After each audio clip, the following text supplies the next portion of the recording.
when you feel broken, and we all feel broken at times, one has not hesitated to reach out, to ask for help, to say that, hey, I'm broken right now. I'm vulnerable right now. I don't feel good about myself right now. And the minute you say it, you feel a great sense of relief.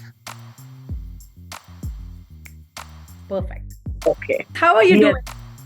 I'm doing well, very Oh, well. How are you? oh, You're in exotic Morocco, I'm told. yes, and it's a film festival. I love film festivals, Pooja, because Lovely. it's the only time where people don't talk about box office and lame stuff. It's almost about the movie. They care about it. They talk about their character, and it's about the work and their craft, which is so amazing. That's I true. think that's That brilliant. is true. Yes. That is true. Listen, so you are going to be there at an acting workshop. We'll start with a very basic. Can Yeah. acting be taught? Because I feel writing can't be, but you need to tell me, can the craft be taught?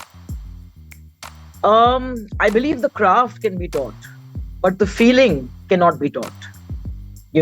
So I think that what I'm going in to do, I think that first of all, it's very interesting that Moonlight Films is organizing this workshop in Dubai, because I feel that the generosity that Dubai has always shown to Bollywood and the arts has been overwhelming over the decades. And it's not only Indians. I think it's, of course, Indians, Pakistanis, Bangladeshis, but people from across the globe who kind of somewhere collectively celebrate Bollywood and the arts. I mean, not only Bollywood, films from India in Right. particular, whether they're Malayalam films, Tamil films, Telugu films, I mean, they celebrate them. That has a lot to do with, the government, who kind of has created this kind of safe haven for friendship, for love, for the arts to thrive.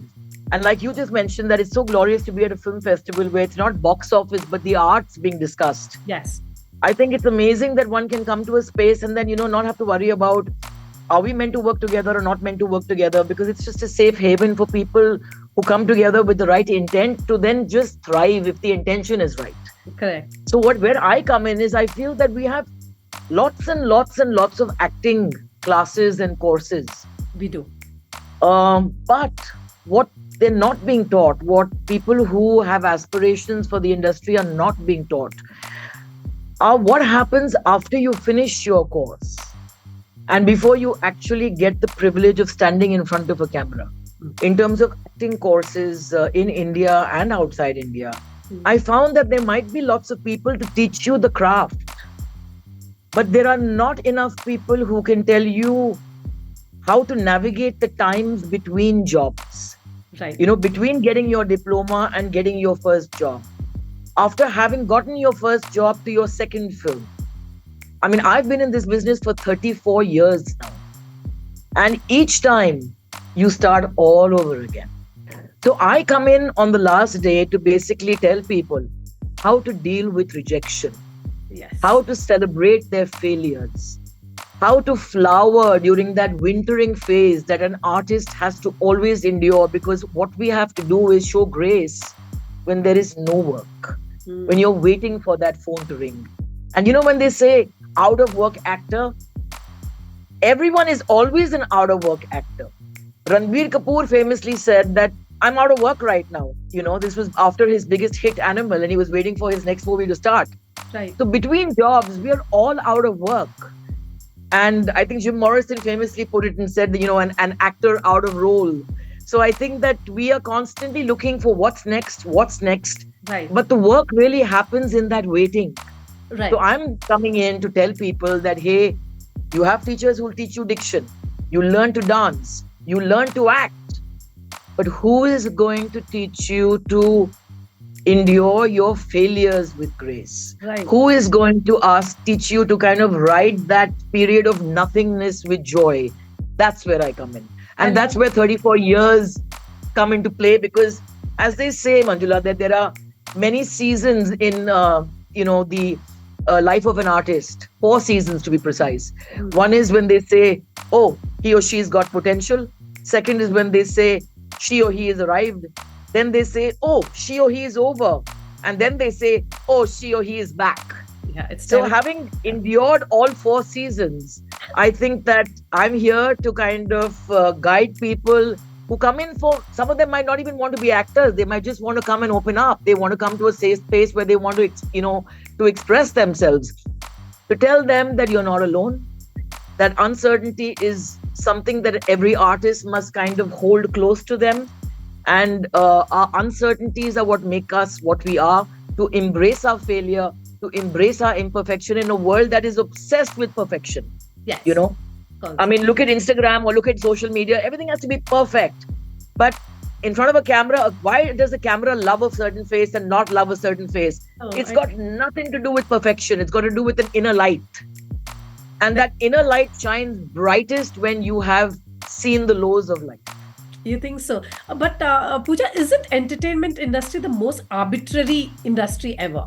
Because, like you said, engineering degree, you're armed with it. Somewhere, if you are very good with numbers, your work, you somehow find success. With entertainment, there's no guarantee, right? And also with None. access, it's all about knowing the right people. Does an acting workshop? I know you said you're almost like a creative therapist, but how do you tell these kids that there's a good chance you may not make it? I feel it's one of the most like, Exactly like you said, there's a great chance, there's a greater chance you will not make it. yeah, And that's the truth. Which is why, 90% of the world sits in the audience. And it's that very slim section that has the gall to come up there and stand on stage and try, even though there's a great chance you're not going to make it. what do you think makes you like a good teacher? Is it because I was watching one of the reels you did for this, just to get people in, saying that anguish of being a tormented artist is unparalleled. Do you enjoy that trauma in some way? Do you like say, you know what, let me embrace it? I'm going to feel unsure about who I am, whether people will like me, I might crave. Does that work for you? Is that your... Well, I mean, I think we're living in times where everybody is traumatized. We're just very good. I mean, some people are just better at covering it up than not, And I think the advantage that we artists have is that we can go and at least in front of the camera, we can turn on the tap and we can let out all our demons and we can cry and we can rant and you might not have that privilege in your job or in a corporate environment where you got to be in control and you've got to show that, you're above everything. So as an artist, you get the opportunity to be able to go out there and be vulnerable and be affected and then allow that to kind of be channelized in front of the camera. So it is a gift. At the same time, I think that getting used to hearing no also makes you very tough. So I think that, it's a strange, it's like a baby. You look at a little baby, but when that baby holds onto your finger, you feel the strength in that baby's hand. And I think that's what an artist really is. I think that we should know exactly when to scream and shout like a newborn baby to get the attention and get what we want. And we should hold on to the finger and remember that the grip is there. But never forget that we are vulnerable. We are meant to be containers of feeling. We are meant to have access to our emotion. And if you're going to live in a world where you're going to be only obsessed with yourself, then people are not going to be obsessed with you. Yes, okay. That's so interesting you say it. I thought all actors are narcissistic and you're supposed to be, even journalists. You're supposed to be self-centered, loving ourselves more than anybody else. To a point, yes, but I think that this kind of, this whole propagation of self-love as we know it today is not what the way I see it. I mean, I think self-love means nothing if you can't sit alone in a room by yourself with your failures. Yeah. If you're too terrified to sit on your own without your phone and without having 25 people acknowledging you or validating you, then what is the point of that self-love? So I think that what's exciting in 2025, I have an exciting show coming up, which should be releasing soon, in which I'm playing a very important role. And it's with a wonderful director called Rohan Kambati. And it's called Nanda Devi with Sunil Shetty and Jugal Hansra, Janet and Chandrachur. Is in the show as well. Okay. You asked me earlier, how are you a good teacher? I'm a good teacher because I'm still a student. And I will never stop being a student. Yeah, you are the eternal student. Pooja, many people will perceive you as a privileged person. I mean, you were born into an acting family, therefore you had access, I would say. Would you be able to understand an outsider's point of view? Like the ones who might attend your classes may not have any connections, right? Like a Taha Shah, for instance, I don't know if he has got rich dad, but he's not from an acting family. Do you look that as a plus, that you come from a place of privilege? Yes and no. Because first of all, it's a myth that you have to know somebody and you have to be related to somebody. We have the greatest superstar of, I think, the region, Shah Rukh Khan, No. an absolute outsider, Yeah. an True. absolute outsider with no connections at all. So I think that myth gets debunked right there. Number one. Secondly, my father, when I did my first of all, I had no desire to be an actor. I wanted to be an astronaut. I was not interested in acting because I had the privilege of seeing people like Smita Patil, Shabana Azmi, Kulbhushan Kharbanda, Sudhir Mishra, Raj Kiran, Kumar Gaurav, Sanjay Dutt growing up, Dipti Nabal. And I saw their lives so close. And I knew how tough it was to be an actor, Uh, how difficult it was to be in the movies, how glamorous it looks from the outside, but what it takes to pay the electricity bill every month, what mm, it takes to make sure that my school fees are paid. I saw my parents struggle to bring me up, you know. So I don't take anything for granted. okay. We have worked hard. My father had no money when I was born. His legacy to me, my inheritance is a letter he wrote me when I was born on the parapet of our old building. And it said, "You are born at a time when I am a nobody and I have no money. Some say your mother will bought me luck. Some say you will." So where is the privilege? Okay. Fair He enough. was a man who had a father who made 100 movies, but his father did not give him a break. His father said, "You go out there and you get a job on your own." Mr. Raj Khosla gave Mahesh Bhatt a chance to come Mm, onto a set and work as an assistant director, not Nanabai Bhatt, you know. And my father told me very clearly when he offered me daddy, I said, "I'm not sure I want to act." He said, "Okay, I'm giving you 24 hours, think about it." And he said, "Listen, I'm not interested in launching you. I have a script where the protagonist is a 17-year-old girl. And I feel that you have the body type and you have the vibe that will suit this character. right. Pooja, if you're not going to be good, I am going to be the first one to tell you because I'm not going to give the world that privilege of telling you that you're not an actor." Uh, So he said, "If you're not good, I'm going to throw you out." And when I went onto that set, everybody on that set I had known since I was probably this high. So whether it was the spot boys or the lighting guys, they were all looking at me and saying, "Kal pata chalega okay. Okay. कि इसको Also acting under the aati scan. hai ya nahi aati hai." You know what I mean? So the Yeah, yeah. pressure is much higher. I think Abhishek Bachchan, for example, is an underrated actor, Oh, he's a brilliant. very fine actor. Such an amazing actor. I love it. He's a good looking man. He's a thorough gentleman. He's so articulate. He is a fine actor. You think it's easy being Amitabh Bachchan's son No. and I think handling it's things worked with such against him. grace? That's worked against him more than anything. I mean, that's my You personal. know, so exactly. So I think that yes, it might get you through the door. It might get people into the theater to see what is Mahesh Bhatt's daughter like or what is so and so's daughter like. But if that person cannot act, Yeah. the audience is going to reject you. So I think whenever we have these conversations, I feel that we do the audience a great disservice, you know, because till today, when I meet people who tell me that, "Hey, we grew up watching Dil Hai Ke Manta Nahi," Yes. and, you know, Yeah. you are our first crush. Are you telling me that all those people are fools? Or all those people were kind of, manipulated to kind of tie their childhood memories to me? Yeah, exactly. You Yeah. know, I mean, so just because, I mean, Alia got launched by Karan Johar, not by Mahesh Bhatt.